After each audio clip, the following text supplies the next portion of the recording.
This is Distant Replay. Welcome into Distant Replay Podcast. I'm Ben George. He is Mike Noto. We do a true crime edition once a week. Today's we're changing up a little bit. We're not getting into one specific athlete on this show. Instead, Mike, you changed it up a little bit. You've decided to throw out 5 athletes that we'd be surprised are either in jail or currently facing jail time. And to give you kind of a little kind of background on this, we usually we'll exchange some notes on these shows just so I kind of know the direction Mike's heading in. But this one, I don't know anything about, Mike. You gave me no information. No, I want to see your reaction because I'm pretty sure you're going to know all these guys I'm about to mention, and I want to see if you know some of the troubles they've been in. Okay. So looking forward to this. We put all these up on distantreplaypodcast.com. Also on YouTube, you'll find every single episode. Plenty of true crime there if you do love true crime. We've done a lot of episodes on this so far. We also do recaps of documentaries that are sports history related and also go back and watch games. Do those every single week. All right, Mike. So let's go. We starting at 5 and counting up to 1, or we have any order, or this is just 5 athletes? This is just 5. You didn't okay? rank them. Okay. I didn't rank them. No. Okay.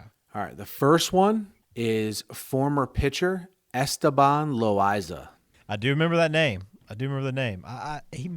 He might have been because he was what, early 2000s? Yeah, like mid 90s to mid 2000s. Okay, yeah. So I probably had him on a fantasy team at some point. Yeah, he's a solid pitcher in Major League Baseball. He started an All-Star game. Yeah. Okay. Yeah. He won 21 games that year. He started the All-Star game when he was a member of the White Sox. So 14-year career, 8 teams. When I think of Loiza, I think of him on the White Sox, the Pirates, the Texas Rangers. I think he was even on the Yankees for a little while. Yeah. So Esteban Loiza, in February of 2018, he grew up in Tijuana, so right on the border there with San Diego County, San Diego, California. Yeah. So he spent a lot of time going sort of back and forth there. So authorities had gotten information that he was involved in drugs. They pull him over. They find a secret compartment in his minivan. There's no drugs in there, but it's like a secret compartment that you would associate with okay, if someone's going to transport drugs, this is probably where it's going to be. Yeah. So it sort of matches up with the surveillance they've been doing on him and what he's involved in. Yeah. So they obtain a search warrant for his house in Imperial Beach, California, which is right over the border. So it's one of the towns right over the border. Mm-hmm. They go to the house. It's a house with no furniture, no possessions, but what the house does have is 40 pounds of cocaine. Ooh, so essentially, this was like a stash house for Esteban Loiza and whatever drug stuff he was involved in. Wow. He pled guilty to felony counts of possession of cocaine with intent to distribute. And long story short, he got sentenced in March 2019 to 5 years, 3 years in prison, 5 years of probation. And when he's done with his sentence, he's going back to Mexico. So he's just about done with the sentence then, huh? Yeah. Okay. Yep. Wow. Yep. Esteban Loiza. I will tell you, Mike, I'm surprised by this one. I've not heard this one. And I would think, a recent story like this would be one that would maybe be on my radar, but I do not remember hearing his name. Yep. So there you go. All right, that's number 1. That's number 1. All right, Ben, for the second name I have for you is Sebastian Telfair. Yeah, the basketball player. Of course. Legendary New York City high school basketball player. Played at Abraham Lincoln High School in Coney Island. I believe he was related to Stephon Marbury, who's probably the other player you would know that came out of that high school. Yeah, and he was straight to the pros, right? Oh, yeah. He was a huge name. Small point guard. Yeah. Played in the NBA. He was a lottery pick. Played 8 seasons in the NBA. All right. He makes his way on this list because in June 2017, he was stopped by police in Brooklyn after parking on a center median and then making a U-turn off that median.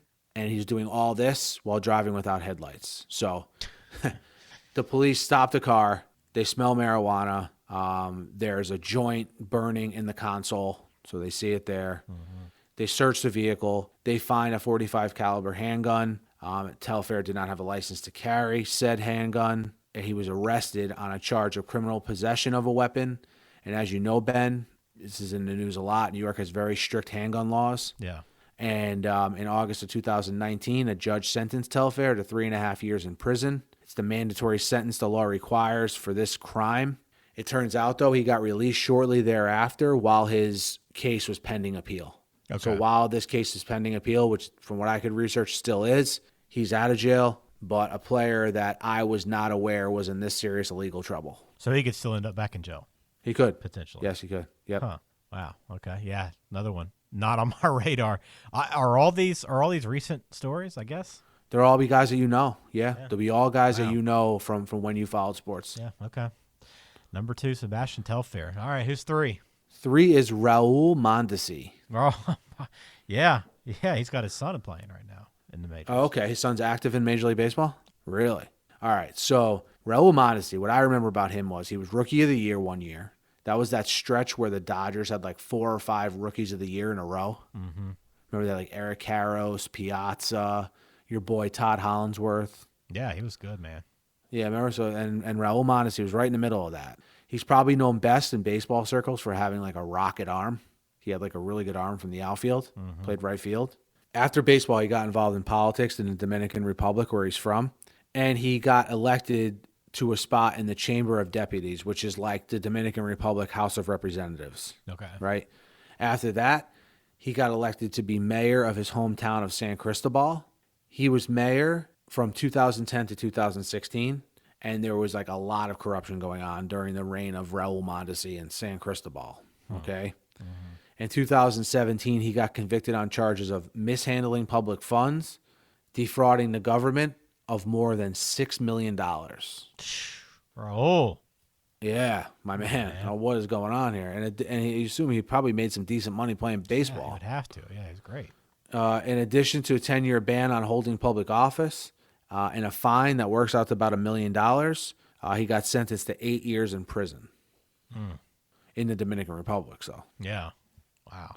Yeah, his son was on that. I think debuted on that 2015 Royals championship team. He's now he was the AL stolen base leader last year in 2020. So he's been a pretty good player.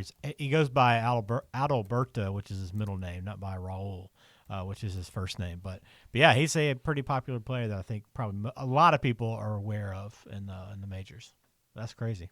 Yeah, I'm probably gonna get crushed for not knowing his son played in Major League Baseball. Yeah, come on, bro. What team is he on? He's on the Royals.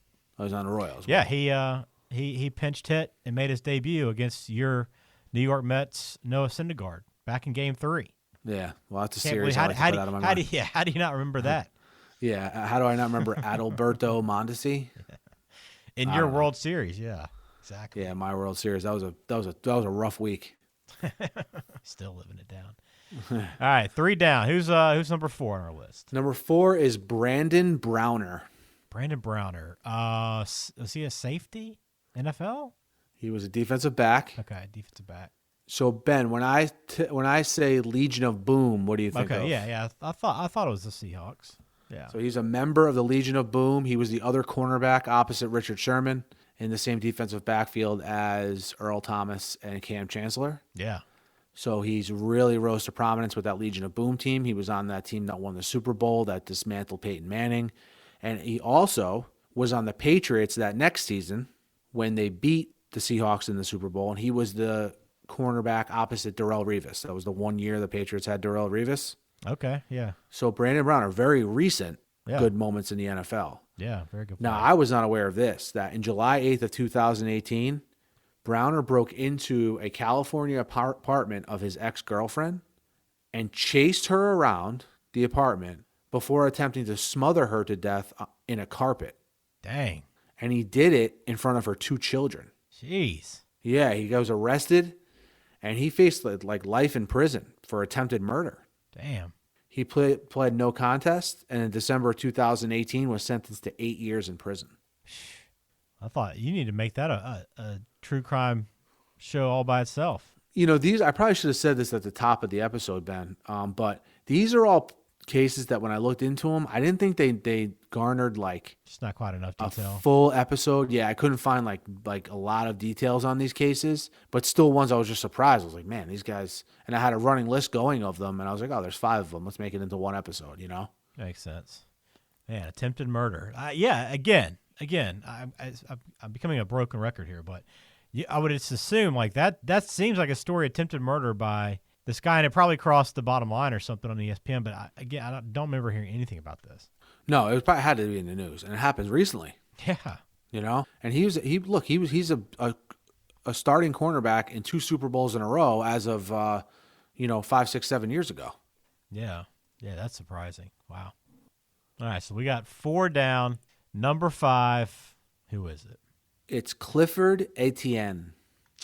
All right, I don't know. I gotta be honest. I don't know if I know who this is.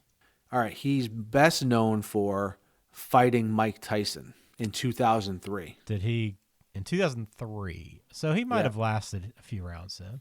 He didn't, because Tyson knocked him out in 49 seconds. Oh God, he must have been really bad, because that was not Tyson's heyday. We just got done doing the Tyson documentary, so it's pretty fresh in our mind. Yeah, exactly. Yeah. That's why I thought you'd recognize his name. Yeah, I don't remember seeing it during that documentary. All right, so became the closest on this list to garnering a full episode. So briefly his true crime story. When he was 17, he got tried as an adult and received a 40-year sentence in jail for holding up customers at a shopping mall. Okay. Uh-huh. Now, he was only 17 when he got sentenced to 40 years. While he was behind bars, though, he took up boxing and became really good at it. He was the champion of the Louisiana State Prison boxing circuit. Wow.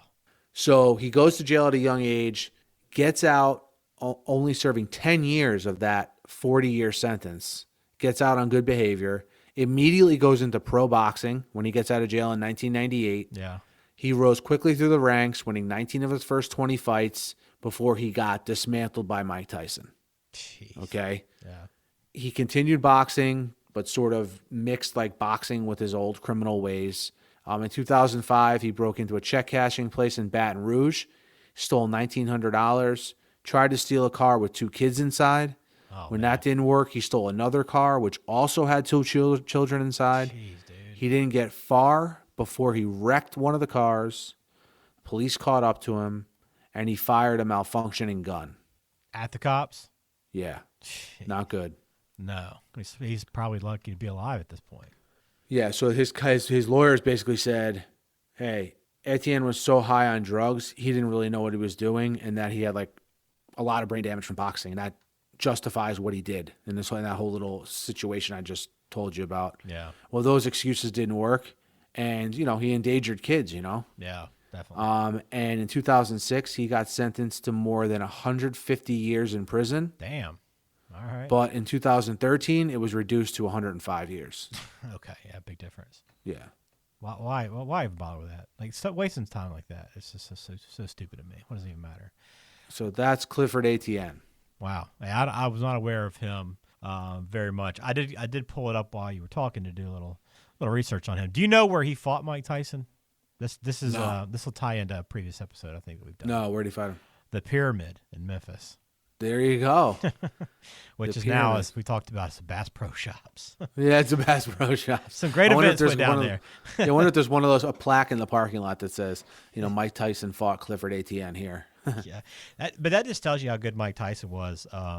The fact that he was not even in his prime anymore can knock this guy out who dominated this prison. Not that the prison circuit's probably a high level of boxing necessarily, just a bunch of tough dudes, but not guys that I would want to get in the ring with. But he still got dropped that quickly. Just the difference in level is pretty crazy. But the bigger picture is his story, and it's pretty wild. Yeah, and you think the guy, he got a 40-year sentence out in 10. You think he'd be like, man, you know what? I'm not going to screw this up. Second chance here. And then not too long afterwards, he gets 105 years. Yeah, wow. He got released in 1998, and by 2006, he was in jail for another 105 years. Man, I guess he made the most of it. He was out boxing and had a successful stint, but yeah, what a wasted opportunity. Yeah, so Ben, those are 5 guys that I thought you would recognize and maybe be a little bit surprised that they're either in jail or were in jail or mixed up in different crimes. So what'd you think? I liked it. None of these guys I knew about, so you nailed it. And I would imagine that most people, there are probably some people listening that are aware at some point, maybe you're a big Sebastian Telfair fan or you're a Seahawks fan or whatever it is, you might have heard these stories. But I think if you aren't tied into those teams specifically, I think this is all brand new. Yeah, and we have probably some documentary fans that are listening to this because you listen to this channel. Sebastian Telfair is the subject of a great documentary on his high school basketball career and him just being a huge star in New York at a very young age. It's an awesome documentary, and I'm going to look up the name for you right now here, live on the show. It's called Through the Fire. Through the Fire. Yeah, I think I've heard of it. It's a 2005 documentary on Sebastian Telfair. Yeah, we'll put it on the list to do at some point. Yeah, absolutely. Well, good stuff, Mike. Appreciate it as always. If you have any true crime suggestions, any people that you're aware of but you'd like to hear the story of, send them to us. You can leave us a comment on YouTube if you're listening there, or connect with us on Twitter, Instagram, or our website, distantreplaypodcast.com. But please, wherever you are, wherever you listen, please hit subscribe, like the video if you're on YouTube, and please share it with a friend. Yeah, absolutely. And next week we'll be back to a normal true crime episode. But until then, enjoy our catalog of over 30 of these and our countless documentary reviews and game recaps. And until next time.